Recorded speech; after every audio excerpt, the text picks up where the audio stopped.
Docteur Clerc, bonjour. Je suis ravi de vous Bonjour. accueillir sur ce plateau dans le cadre du 11e congrès de la médecine générale. Je vais vous demander de vous présenter vous-même et puis de nous dire pourquoi on a décidé de parler ensemble.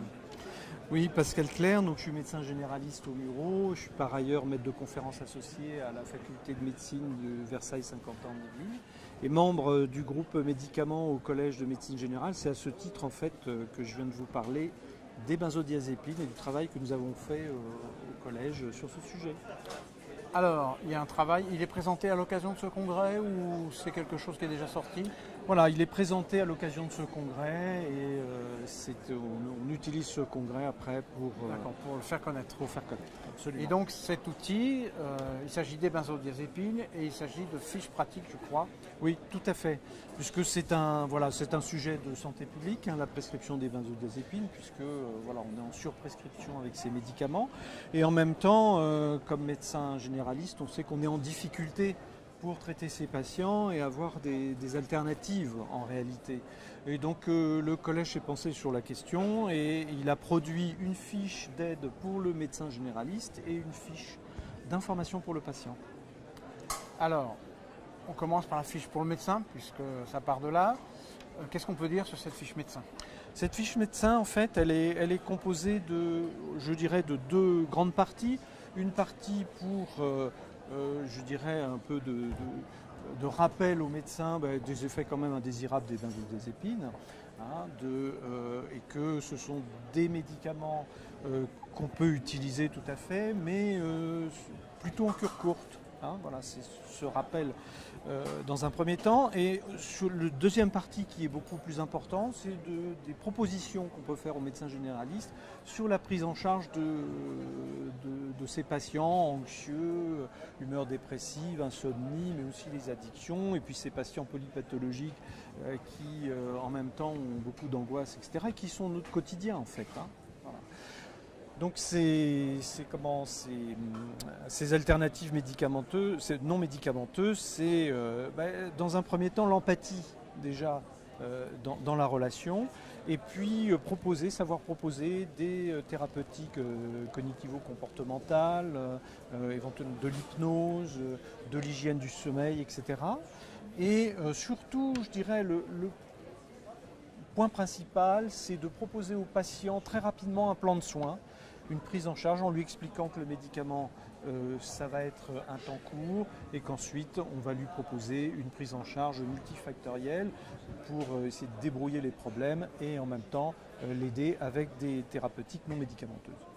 Et alors, la fiche patient maintenant? Alors la fiche patient, c'est une fiche comme toujours pour informer correctement nos patients.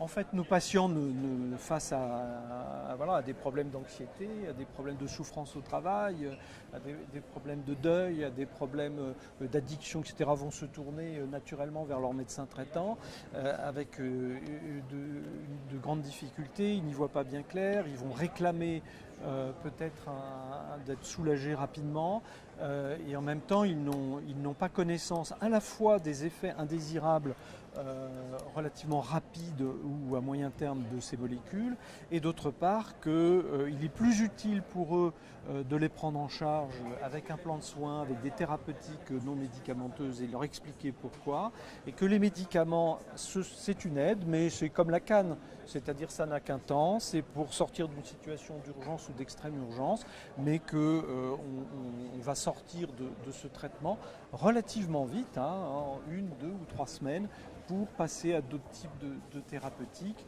et les aider à débrouiller leurs problèmes. Et est-ce que vous pouvez me dire d'ailleurs comment on va se procurer ces fiches sur le site le site du collège, pardon? Oui, ce sera très probablement sur le collège du site. Je recommence la question parce que là, ça fait 2 fois. On peut recommencer, on n'en est pas loin. Induit la réponse. C'est notre qu'il y a quelque chose à changer. Est-ce que vous pouvez nous dire comment les médecins pourront se procurer ces fiches pour eux et pour leurs patients? Voilà, donc nous sommes en fait, ce sont des travaux qui sont faits en lien avec la NSM. L'objectif c'est d'avoir une diffusion effectivement importante vers nos confrères, probablement sur le site du collège mais pas seulement. Toutes ces questions vont être rapidement débattues après le congrès.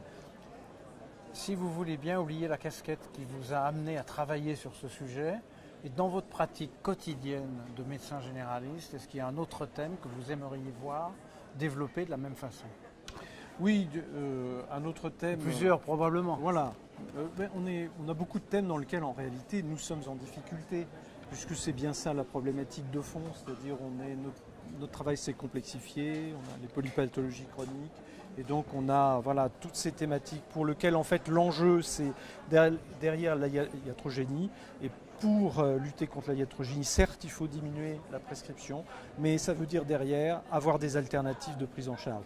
Et c'est un enjeu majeur sur les années qui viennent, et il va falloir effectivement développer de plus en plus ces problématiques, notamment avec l'ANSM, mais aussi la CPAM, la CNAM, puisque derrière, les enjeux, c'est du remboursement sur un certain nombre d'alternatives humaines. Oui, c'est pas forcément moins de consommation, moins cher, il y a quand même derrière des actions qui peuvent en elles-mêmes coûter de l'argent. Qui peuvent coûter de l'argent, et comment effectivement on va pouvoir investir sur du non médicamenteux, c'est-à-dire des prises en charge humaines, à la fois en termes de thérapeutique, mais en même temps aussi d'aide à domicile, d'aide à accompagnement du patient dans la souffrance au travail, etc. Donc ce sont des enjeux extrêmement importants, voire des enjeux sociétaux, c'est-à-dire comment on investit au niveau de notre santé pour la prise en charge de ces patients en dehors du médicament. Maintenant que le collège a le savoir-faire, ça devrait aller plus vite. C'est le mot de la fin? Peut-être. Merci beaucoup. Merci à vous.